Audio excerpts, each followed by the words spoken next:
Hello friends, welcome to my YouTube channel KL study friends. MP वर्ग 2 science हमारा मापन का ये सेकंड प्रैक्टिस सेट है। इससे पहले हमने फर्स्ट प्रैक्टिस सेट कर लिया है। पहले हमने मापन वाले टॉपिक को बहुत अच्छे तरीके से कंप्लीट कर लिया था।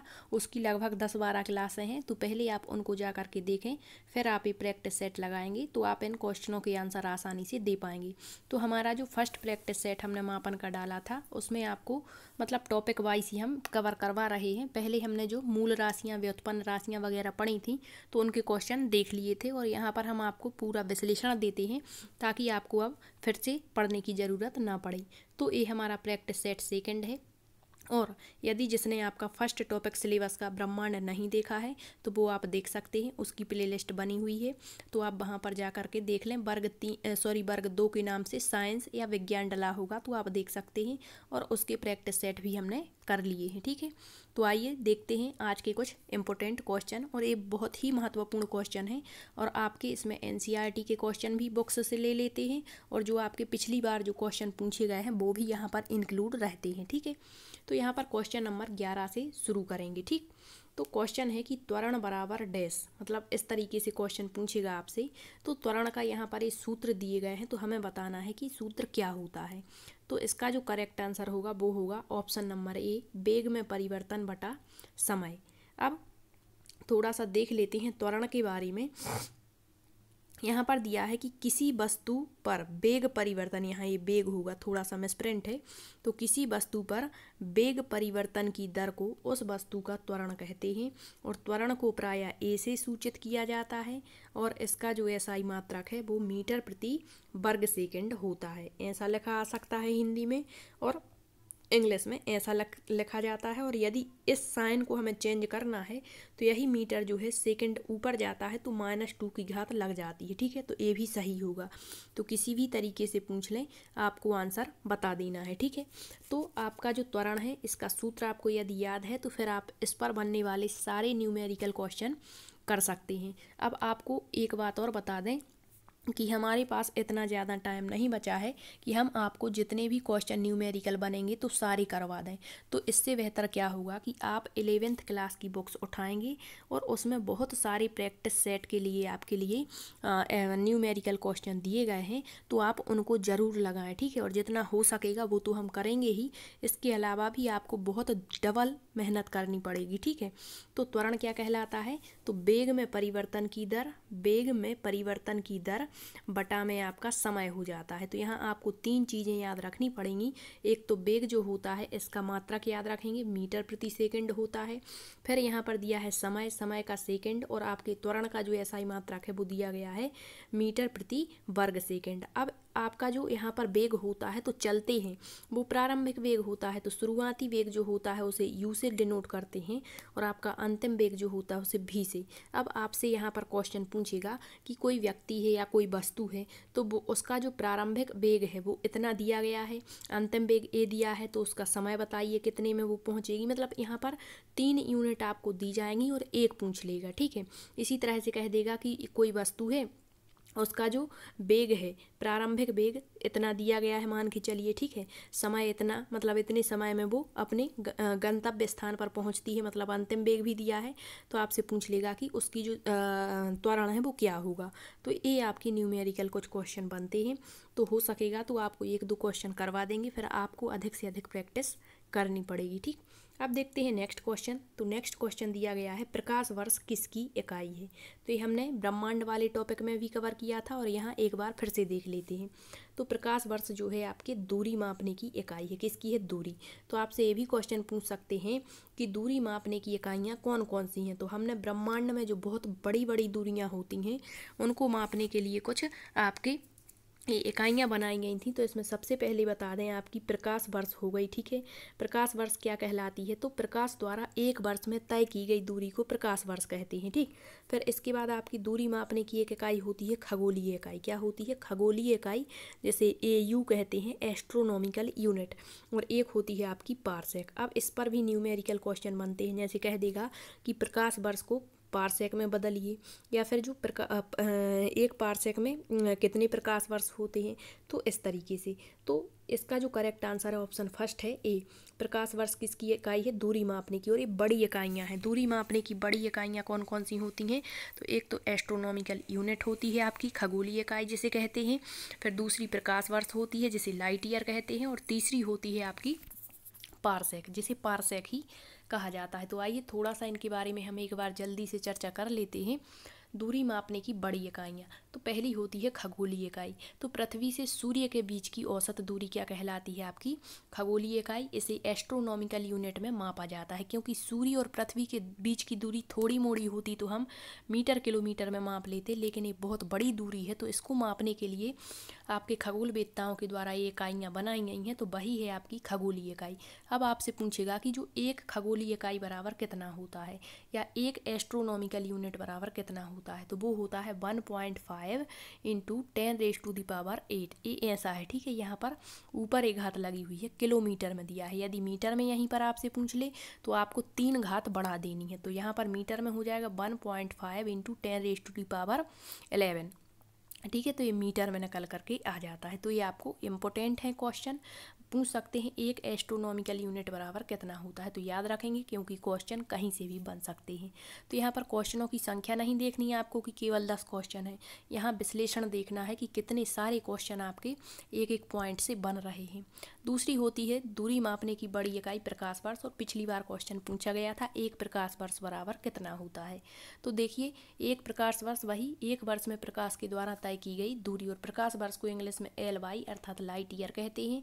तो एक प्रकाश वर्ष बराबर होता है आपका 9.46 इंटू 10⁻12 किलोमीटर। और यही मीटर में कहेंगे तो यहाँ पर घात बढ़ जाएगी 3 की, तो कितना हो जाएगा 10⁻50, ठीक।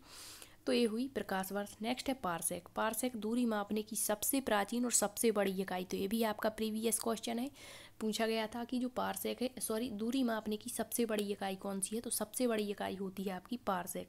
पारसेक जो होता है, एक पारसेक बराबर 3.26 प्रकाश वर्ष होता है, ठीक है। अब कभी कभी पूछ लेता है इनका आरोही अवरोही क्रम। तो आपको बता दें, दूरी मापने की सबसे बड़ी इकाई क्या है आपकी?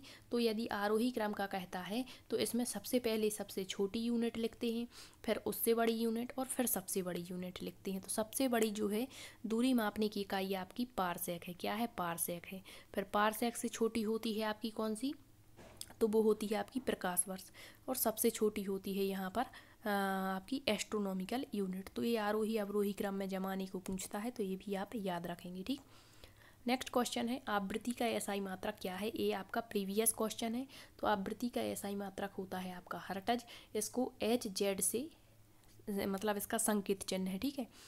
तो जो हर्ट्ज है यह क्या कहलाता है? तो माध्यम का कंपन करता हुआ कोई कण 1 सेकंड में जितनी कंपन करता है उसे आवृत्ति कहते हैं। और यह एक सदिश राशि है। तो इसका सूत्र आपने पढ़ा होगा 1/आवर्तकाल। मतलब 1 सेकंड में कितना? 1 सेकंड में कोई कण कितनी आवर्त कर रहा है, कितनी कंपन कर रहा है, उसी को आवृत्ति कहते हैं। और आवृत्ति एक सदिश राशि है। और सदिश का मतलब होता है कि जिसमें दिशा होती है और परिमाण भी होता है। दिशा और परिमाण दोनों होते हैं, तो वो आपकी क्या कहलाती है? सदिश राशि कहलाती है, ठीक है। तो आवृत्ति का सूत्र होता है आवृत्ति, जिसे फ्रिक्वेंसी कहते हैं, 1/आवर्तकाल, ठीक है।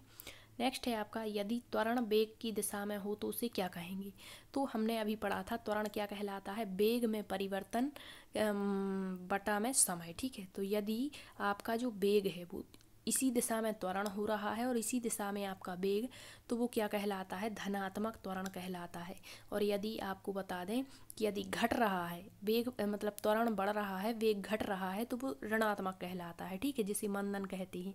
तो इसका राइट आंसर है धनात्मक। यदि त्वरण और वेग समान दिशा में साथ साथ बढ़ रहे हैं तो उसे धनात्मक त्वरण, और यदि वेग का परिमाण घट रहा है तो उसे ऋणात्मक या मंदन कहते हैं, ठीक। ये भी याद रखेंगे आप। नेक्स्ट है लंबाई की न्यूनतम इकाई कौन सी है? तो ये हमने पढ़ लिया है। लंबाई को हम किस में मापते हैं? लंबाई की जो अवधारणा है वो दूरी, क्योंकि लंबाई जितनी भी तय की जाती है वो दूरी ही होती है।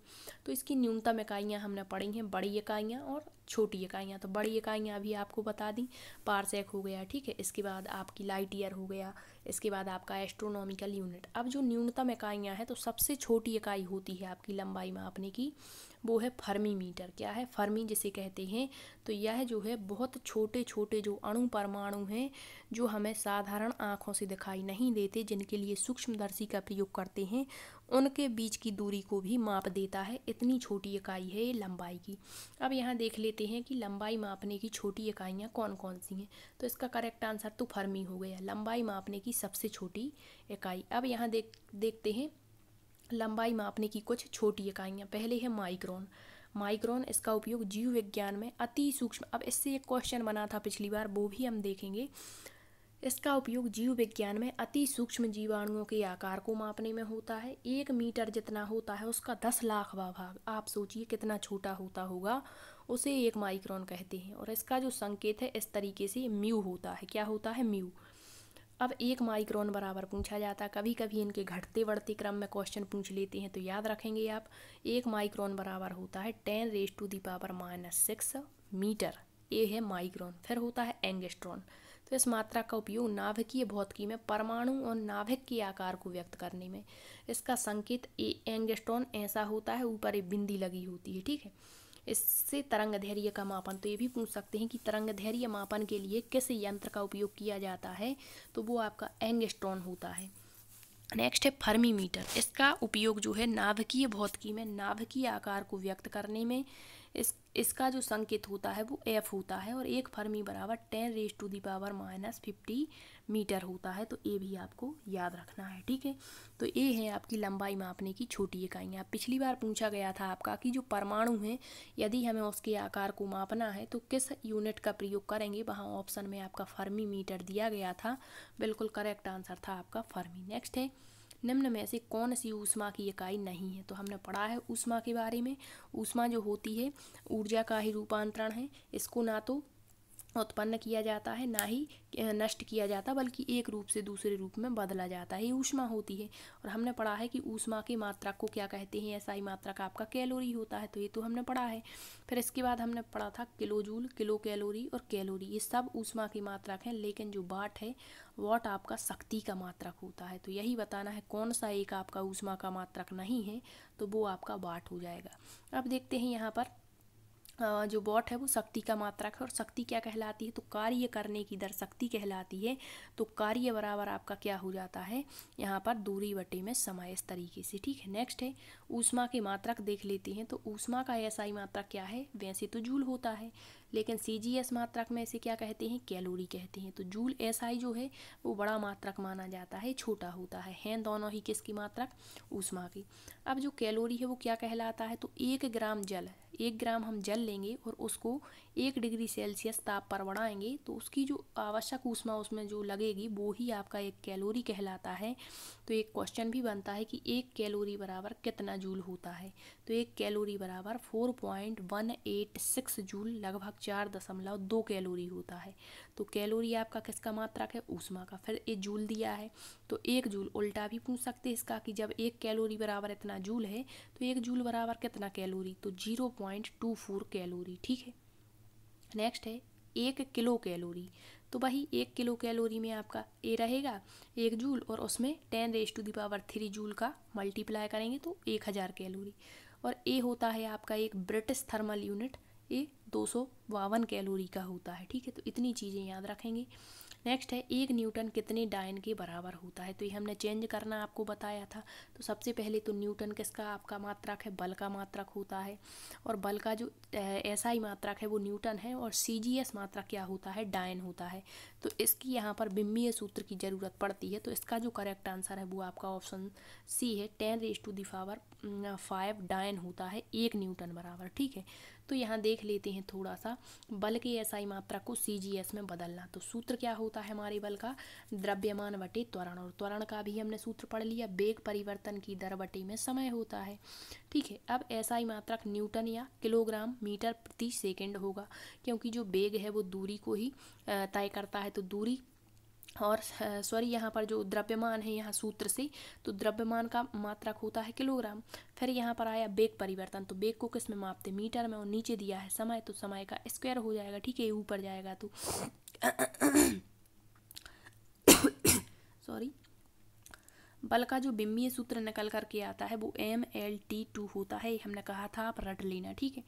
अब बल का SI मात्रक लिखेंगे तो 1 किलोग्राम 1 मीटर, और यहाँ पर जो सेकंड है वो ऊपर जाता है तो माइनस में आ जाता है, और छोटी इकाई को भी चेंज करेंगे डायन में तो ये आ जाएगा। फिर इसका मल्टीप्लाई कर देते हैं, सॉरी मल्टीप्लाई नहीं, इसको डिवाइड कर देते हैं तो बड़ी यूनिट न्यूटन बल की मतलब बड़ी इकाई होती है और ये छोटी है, तो इनका जब हम डिवाइडेशन करते हैं तो 1 किलोग्राम बराबर 1000 ग्राम, ग्राम में चेंज करेंगे छोटी यूनिट में, 1 मीटर बराबर 100 सेंटीमीटर, और सेकंड से सेकंड यहीं पर कट जाता है तो यहाँ पर निकल करके आ जाता है 1 ग्राम 1 सेंटीमीटर, अर्थात यहाँ पर 1 न्यूटन का मान 10⁵ डायन निकल करके आता है। यदि आप इसका पूरा कंप्लीट एनालिसिस देखना चाहते हैं तो आप प्ले लिस्ट में जा करके पूरी मापन वाली क्लासें देख लें। नेक्स्ट क्वेश्चन, परमाणु त्रिज्या को यदि हमें व्यक्त करना है तो सबसे उपयुक्त इकाई कौन सी होगी? तो ये आया ना परमाणु त्रिज्या, और छोटी इकाइयाँ किस में व्यक्त करते हैं? फर्मी में। अभी हमने पढ़ा कितना होता है फर्मी का मान, आप कमेंट्स में बताएं। फर्मी अणु और परमाणु को व्यक्त करने की सबसे छोटी इकाई है, ठीक। नेक्स्ट है, किसी भौतिक राशि का संख्यात्मक मान उसका क्या कहलाता है? तो हमने पढ़ा है भौतिक राशियाँ आपकी 2 प्रकार की होती हैं, एक तो मूल भौतिक राशि और एक आपकी व्युत्पन्न भौतिक राशि। तो हमने पढ़ा है एक होती हैं आपकी सदिश राशियाँ और एक होती हैं अदिश राशियाँ। तो सदिश और अदिश में हमने पढ़ा है, जैसे अदिश राशि है तो अदिश राशि में दिशा नहीं होती, केवल परिमाण होता है। परिमाण का मतलब होता है जिसे हम संख्या के रूप में व्यक्त करते हैं। यहाँ एक एग्जाम्पल लें, जैसे हमने कहा समय, ठीक है, समय, तो समय एक कैसी राशि है? सदिश, क्योंकि इसमें दिशा नहीं है, केवल परिमाण है। जैसे हमने कहा समय में कि 12 बज गए हैं, तो 12 को एक संख्या में व्यक्त किया, मतलब ये तो इसका परिमाण हो गया, लेकिन यहाँ पर दिशा नहीं है, हम ऐसा कभी नहीं कहेंगे कि 12 बज गए हैं उत्तर दिशा में या दक्षिण दिशा में, ठीक है। तो इसमें क्या है, समय में केवल परिमाण है, यहाँ पर दिशा नहीं है, तो जो संख्यात्मक मान दर्शाता है वो आपका क्या कहलाता है? परिमाण।